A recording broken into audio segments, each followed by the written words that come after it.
Bonjour and bonsoir, dear friends. This is JCB Live. This is our happy hour with a Napa Valley icon. He came from the fabulous upstate New York and he moved west, first to LA, and then, of course, to the heart of Napa Valley. He's what we call a wine prophet. Ladies and gentlemen, we've never talked about a wine prophet, nor to a prophet of wine. This will be the first time. His name is Jonathan Cristaldi. He's done a lot of amazing things in his life, from writing with Wine Access to Some Journal to tasting panels, having his own company, Cristaldi Consulting, and of course, have done a lot of great things and a movie During the Fire. So he will tell all of us about this. He has a surname named Johnny Cigars as well. He interviewed me not too long ago, and we had so much fun. We'll post it again. But before any further wait, the wonderful, the charming, the sexy Jonathan Cristaldi. Here he is. Hey, John Charles. Cheers. Hey, cheers, man. I love that lovely mask. Look at this. Oh, jeez. Oh, jeez. I know your wife did not allow you to come out a few miles away to come and see me. How come, Jonathan? Cheers. Hi, cheers, JCB. Cheers, nice to see you. Was she afraid of me contaminating you? Well, no, she was just concerned that you voted Republican. So, hey, can you believe I'm the only one in the United States who actually voted Democrat and Republican because I got to vote twice. Is that right? I received 2 ballots. However, I'm not a registered voter, not an American citizen, so I don't vote. Fake voting. You're the one who's caused all the problems with all the recounts. I understand it. That's what it is. And we're still counting here in Napa Valley. We're counting our cellars because we're drinking well. I'm drinking. And it's the middle of the day. I'm drinking your bubbly. You sent me some nice bubbly. Look at that. So you're drinking 21, and for you and your charming wife, I'm drinking 69. Oh, that is really, I'll let her know. I'm sure she thanks you in advance. I wore an ascot for you. Hey, I think you look so charming, and I love and I thank you for wearing your beautiful Franco-American pin. Yeah, I got that at the 1881 museum. Very charming. Indeed, we were there together for 6/6/44. I remember the anniversary of D-Day. What's that? D-Day? That was D-Day. D-Day. I've never heard of it. So Jonathan, tell us of what made you move west. Because you have a fascinating story.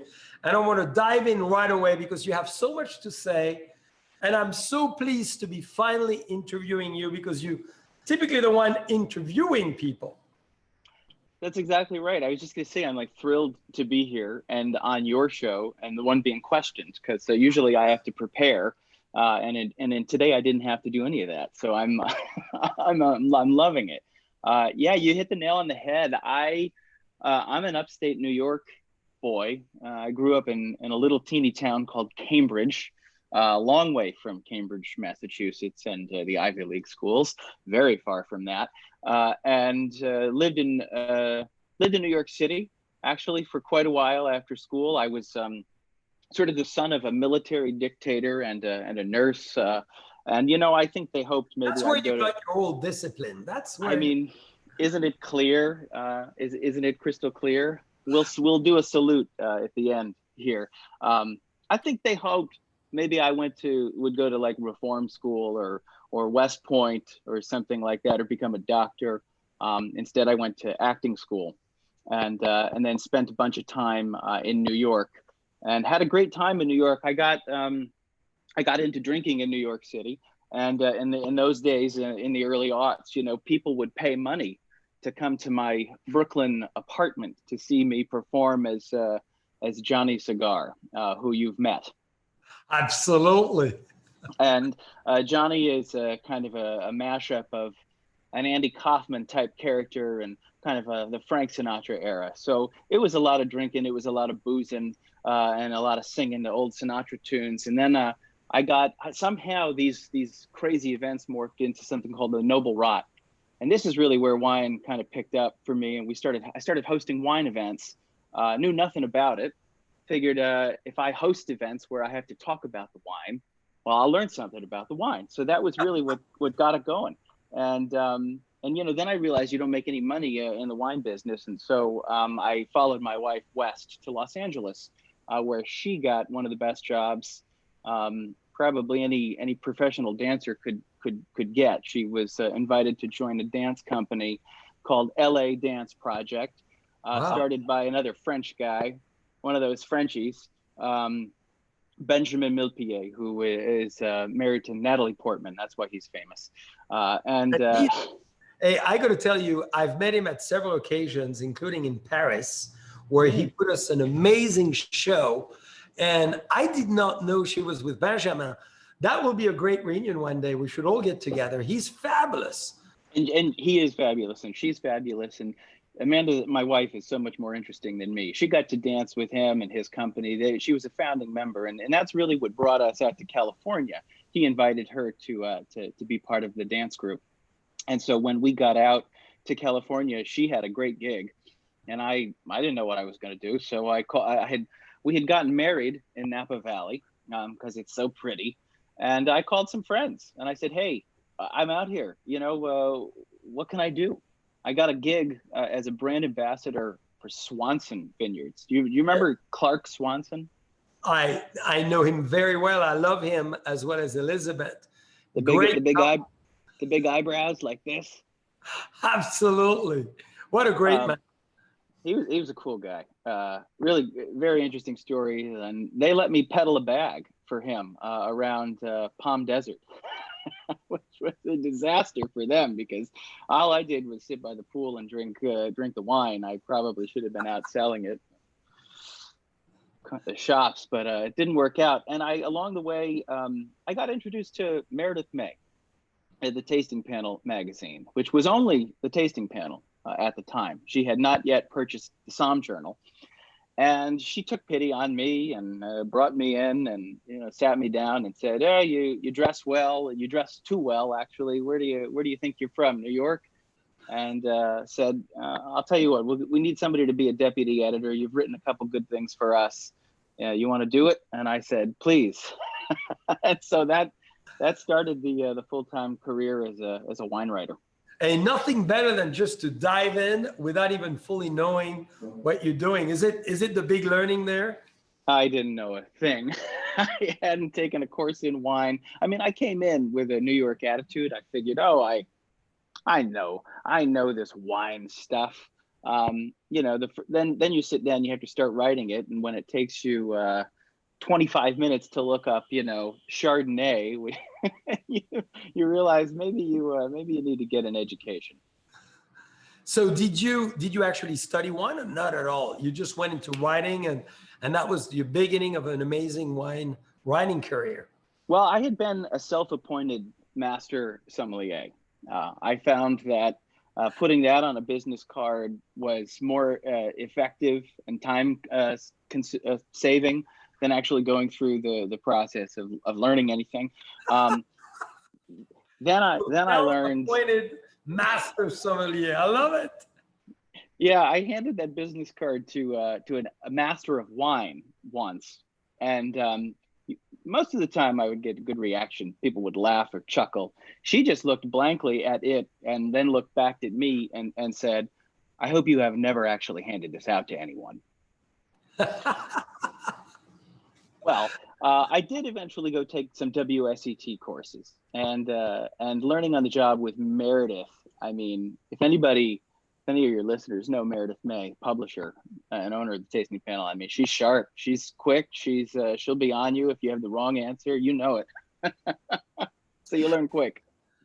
So that was one of the most amazing experience writing, and this is where you got to spend a lot of time with a lot of great vintners. What was one of your favorite moment writing for those magazines?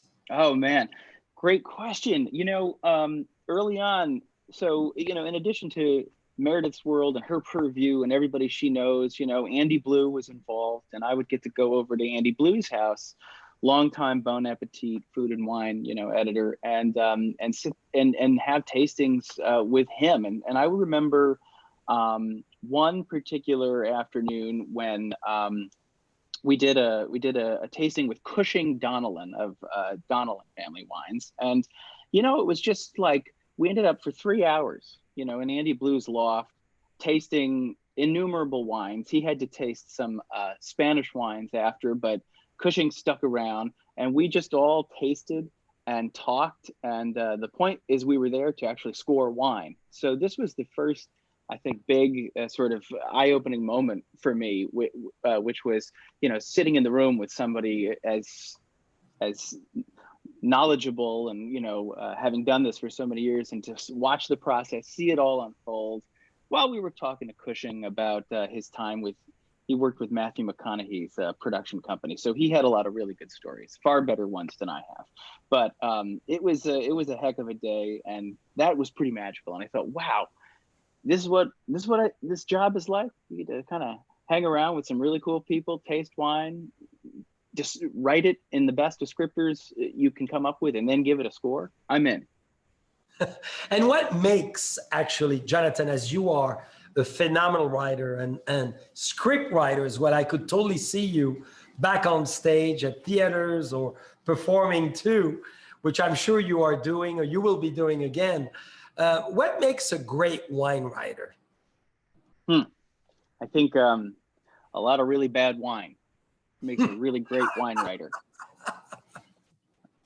And that's because you end up having to write about a lot of like different kinds of wine. We won't label them bad or good, but I think that, and also not having, I'm all about formal education. I think at some point you have to go and learn about the wine regions, get certified in something. But I also think you've got to have had some life experiences. So I really think that, like, I don't know, living in New York and being an outspoken, kid with a head larger than the reality to back it up, probably, taught me a few hard lessons. I got knocked around a bunch, and that helps. I think that helps make a good writer, getting knocked around a bunch. So define for us what the term wine prophet means, because I love that in your bio. You're the first ever wine prophet I've met. It makes sense. It makes sense when you look at my initials. We share the same. They're on the label. I know, right? Look at that. I think that Time Out New York recognized that I was doing something unique in the wine scene, and so they mistakenly included me in a group of really talented and professional people called the New Wine Prophets of New York City, and that made sense to me. I didn't pay the guy to write that headline, but he eventually paid me to write my first story. It's the guy who wrote that story and dubbed me a wine prophet. His name Chris Schonberger, and some people may know who he is for a very crazy Instagram show called Hot Wings, where all these celebrities eat incredibly spicy hot chicken wings, and then they get interviewed. Yeah, and he started that with through his blog First Wheat Feast, which is where I really got my career writing about wine. He called me up one day. He said, "I write about beer. I don't know anything about wine, but I need somebody to write about wine. Will you do that for me?" And I said, "Sure." And that begat a great career. He was almost like having the famous relationship between F. Scott Fitzgerald and his famous editor, who really was the brains of the operation behind The Great Gatsby and a few others. It was kind of like that relationship. I would write stories, turn them in, and he would send them right back to me. This is the word. Let's redo that 2 or 3 or 4 times. Well, you're one of the most interesting men, certainly in the wine world, and you've interviewed recently one of the most interesting men in the beer world. So tell us about that. I mean, this guy? Yes. Stay interesting for sure, Mr. Goldsmith. Jonathan Goldsmith. Man, I think he probably, aside from you, Jean-Charles, he's the most interesting guy in the world for sure. You're the most interesting guy in California. How's that? Well, thank you. I'll take it. And in France. Not that I believe it's true, but I will take the compliment. I'm going to serve myself a little burgundy whites meanwhile we do this, because okay, well, that I cannot resist. I met Jonathan when we were living in Los Angeles, and he was still the Dos Equis guy, and I remember I got a half an hour to come hang out with him. The publicist was very strict. You get 30 minutes with Mr. Goldsmith, and that's it. And we hit it off because he has a home in Manchester, Vermont, which is about 45 minutes from where I grew up. And he had done some shopping for his home at an antique store in Cambridge, where I grew up. So it was just sort of a silly thing. And we hit it off. And, he's Jewish, and he plays this Mexican beer drinker. And I mean, he does it so well. He puts on the accent and the act so well. It's a cool thing, and it's fun to chat with him. And we smoked some cigars and drank some beers, and we talked for a while. And that was the first time I met him. Then I joined him at his house in Vermont, and recently we had a phone call. And I'll have an article on him coming out in Tasting Panel soon. Fantastic. Yeah. Well, two very interesting man meeting is very cool. So, Jonathan, we need to have you tell us a little bit about this Puligny Montrachet, because you're the wine experts of California, but I believe as well you taste old Burgundy very well. And this is Bouchard-René, one of the oldest winery in Burgundy, founded in 1750. That's why I'm wearing blue. This is the official color of Bouchard. And this is a Puligny Montrachet, one of my very favorite Chardonnay of all time. You say that so give well. us a description. You say it so well, though. I believe there's a G, though, in the name. So I don't know that you're pronouncing it correctly, but that's okay. How would you say it? How would you say it? I mean, it's clearly written as Puligny Montrachet. I mean, let's be honest here with ourselves. So, in the glass, I love this part. Whenever I talk about, as you know, we'll talk a little bit about writing for the camera, and I've done some writing for the camera for some wineries. I always tell them, don't ever have anybody tasting wine while you're on camera, because nobody wants to sit at home and watch somebody doing this. Well, you look good doing it, as you look at us serious. You're still engaging us. Don't spit. Okay. Oh my God, you're right. Well, here, I'll take another sip to spit it. I have a feeling I'm with Johnny Cigar right now. I think you are. Okay. So, my professional assessment of this wine is that it's very light and crisp and fresh. It's very mineral driven. There's a lot of tension. I don't have a football helmet to spit it into. However, if I did, I would say that it is built like a linebacker. I mean, it's a white wine, but it's got incredible structure and really pretty finesse. I mean, I get a lot of lemon and candied lemon peel, and just that sort of, I get this thing that is like a technical term. It's not a technical term, and I can never fully explain it. So maybe you can help. You know those little sweet tart candies that come in the little package? You unwrap those things. Of course. I swear, Puligny Montrachet and other white Burgundy often has that quality. For me, it brings me right back to childhood. There's something about that sweet tart note that, for me, it's a mineral component, which sounds kind of crazy because I'm saying sweet tart and it's a sugary candy. But I don't know. What do you think about that? I love your description. I will never, ever possibly contradict you. You're the man of words. And I'm even hearing some beautiful sort of like springy white floral notes. I get some very nutty. I also get nutty, like the almonds. You know how some sommeliers like to talk about almond skin. I've never actually seen a Namen skin, but I believe that this wine possesses that quality. Ooh la la. For someone who And just started tasting wine, you're doing a pretty good job. yeah, I mean, really, I mean, I started about a week ago, but I read quickly. On that note, tell us a little bit about the Napa Wine Academy and all the consulting you're doing, because, you know, for all our friends with us today, which is so exciting, is you move west, you get married, you start in the wine world, then you write about wine, you become a wine expert, and now you start your own consulting firm. So tell us about how was it to do so, and what does it entitle, as well as the Academy? I love the question. I'll take the next 30 or 40 minutes to answer it. Perfect. So We have plenty of time. you know, I think I will come back to the very end of that question and say that I should mention two very important mentors, I think. Jeff Morgan, who's a winemaker. He lived in Napa for a long time. He has a wine called Covenant. Yeah. I first came out to Napa in 2011. I thought, okay, if I'm gonna stop doing these events, or if I'm gonna get into wine seriously, I've got to come out and work a harvest. So I did. I came out in 2011, one of the most difficult years, just in terms of growing. It was very cold and rainy, as people remember, although the wines are absolutely stunning for the most part. And I ended up living with Jeff Morgan. I had met him a year before, and he had come to New York and done an event with me, and he said, come stay with me.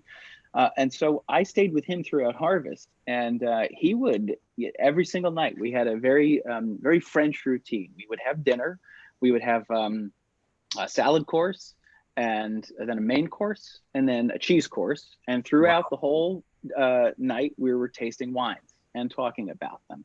And, you know, I remember at one point he just, you know, said, he handed me a glass of red and said, tell me what you think, you know. So he's, you know, he knows it's a big trap. He's setting me up.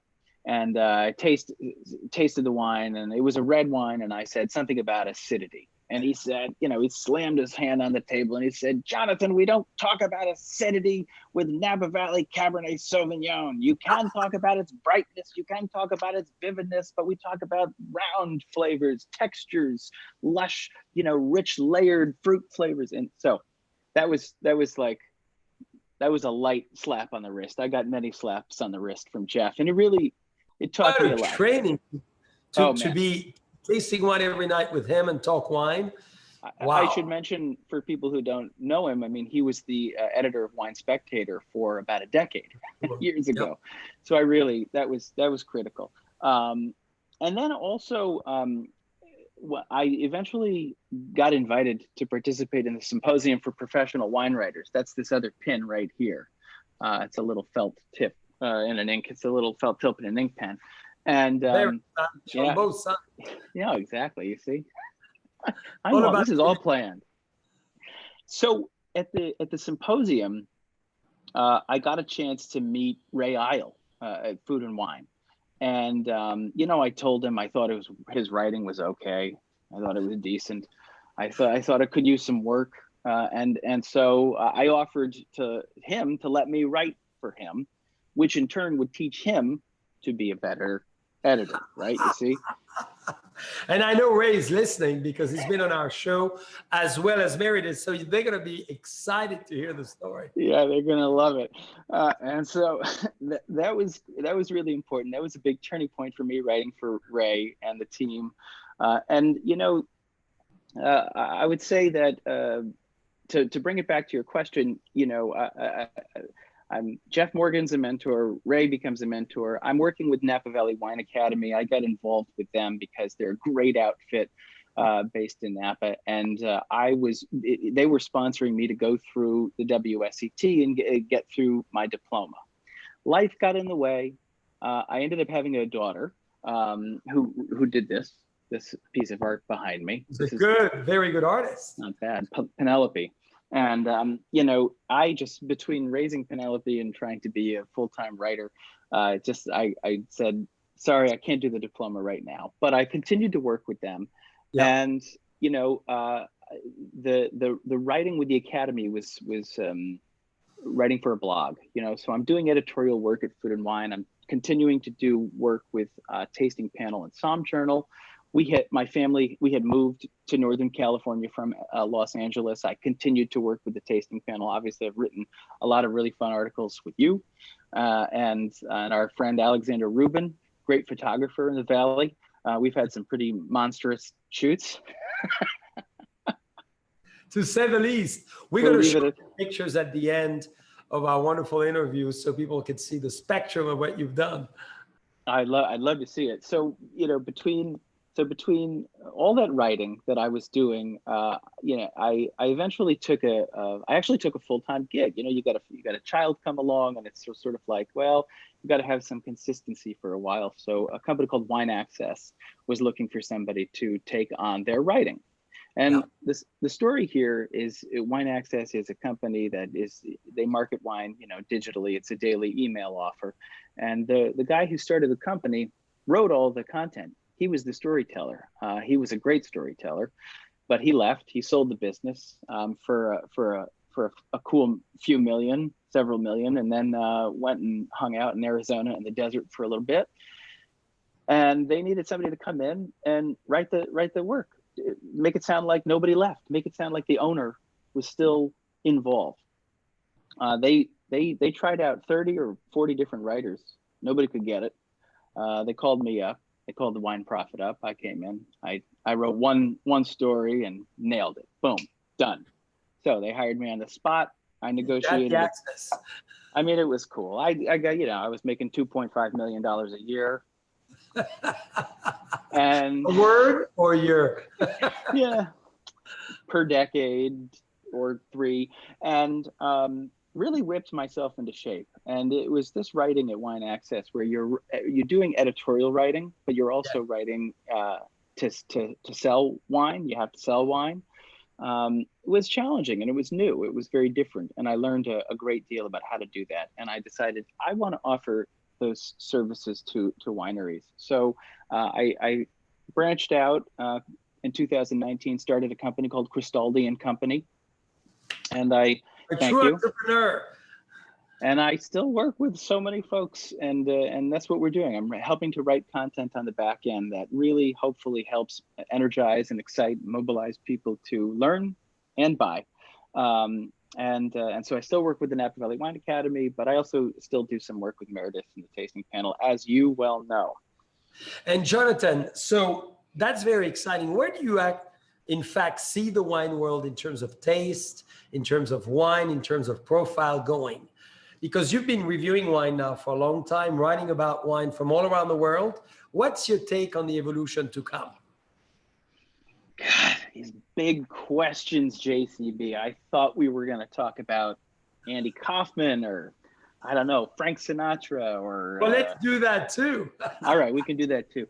The big question, where's the wine world going?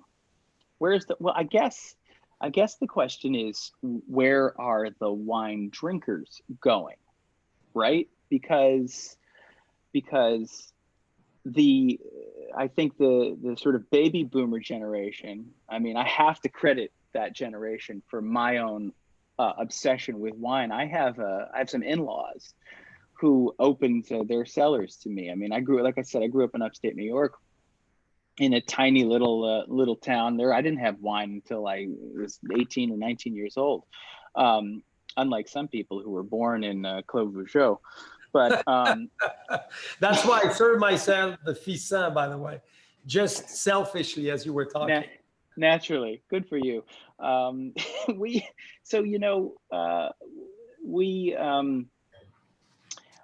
I was introduced later on in life, and it was because those people were collectors and had been collecting, and so I was introduced to some older French wine and older Italian wine, things that you just can't really get your hand on today if you're a young person coming up as a wine drinker. So my answer is, well, let's hope that those boomers are actually also teaching their next generation to have an appreciation for wine. And I think that is a critical sort of handing off of the baton. I hope that they do that. Now, for the rest, for other people who don't have access to, you know, people who knew their wine, what do? Well, that's why we try to write all these nifty stories and try to educate them. So I hope they read. I hope that there's a lot more reading that gets done. I can't tell you how often I get invited to, I don't know, an event, whatever it is, and I, you know, walk in and I see the wine is just sitting out on the counter. It's at room temperature. It's like, you know, they're serving it in whatever glass, you know, these kinds of cups, you know, my spit cup, that's what they're drinking it out of. And you know, it pains me. It doesn't take a lot to learn how to enjoy it. On that note, Jonathan, what, again, in a different way, what makes a good wine story? How do we engage people into wine? And explain how do you do so, because you're very good at it. When we read your stories, we're diving into that world and we cannot leave the article because you're so good at it. Stop it. Stop it. No, go on. Okay, I'll answer the question. I think it's you try to not talk about the wine. Like you try to talk about anything else, frankly. Yeah.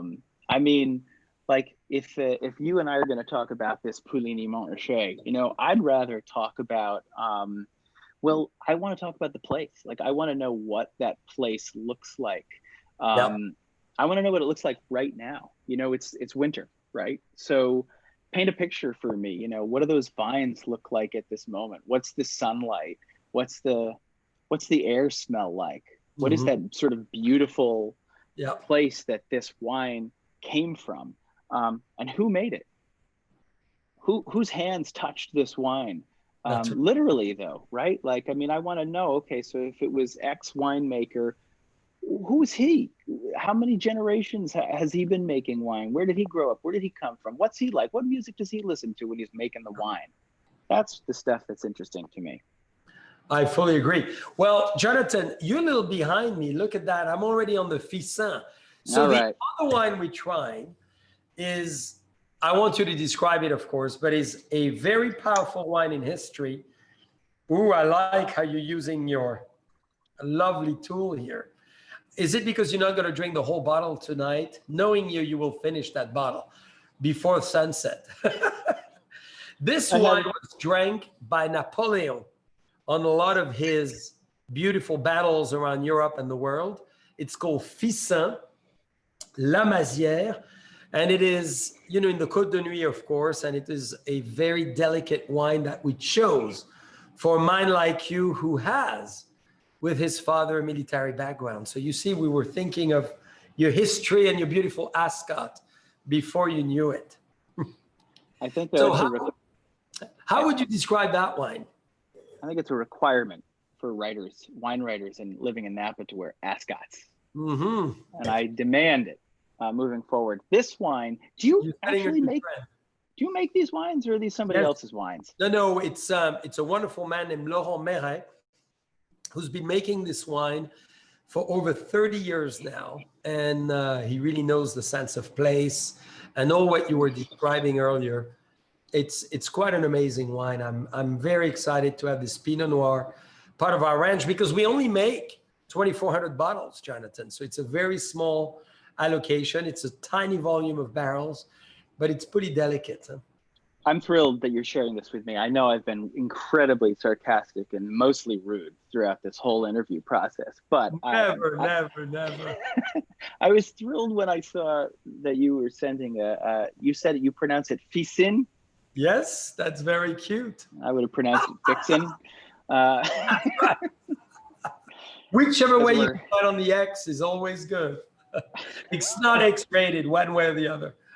We're going there. So this is fun for me because this is going to sound really elitist, but I've only had old wine from this appellation because, again, one of the in-laws purchased a bunch from the 80s and 90s and then stopped buying it. So I've had 80s and 90s from this appellation. And what I love about this is this is a 2018 release, I think.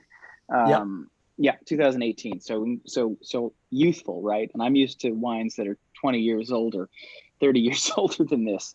So I love the sort of there's a masculine quality to this. It's really upfront aromatics that are really intense, very dark, very layered, very brooding. But I also get these really remarkable earthy notes and these these sort of underbrush, this forest floor, this like pine needle forest floor, freshness, like walking through a pine, like going to get your Christmas tree, basically. Yeah. Yeah, kind of like that. Very well said. And even mushroom hunting. Mm. Mm. I'm amazed you don't swallow, huh? Gosh, man, Did I say that? No comment. We're talking about wine, I think. I'll swallow this time. Let's swallow, because really, you have to swallow in order to really. I think so. Wine. But as you tasting, Jonathan, I'd love for you to tell us about the latest incredible documentary you did, which is winning accolades after accolades, just like your articles, Ambers and Vine. Tell us about this, because it's a big deal as far as what happened not too long ago in the heart of California. Thanks for asking. I appreciate it. Yeah, this is a big film. It was a labor of love, and I mean that very seriously.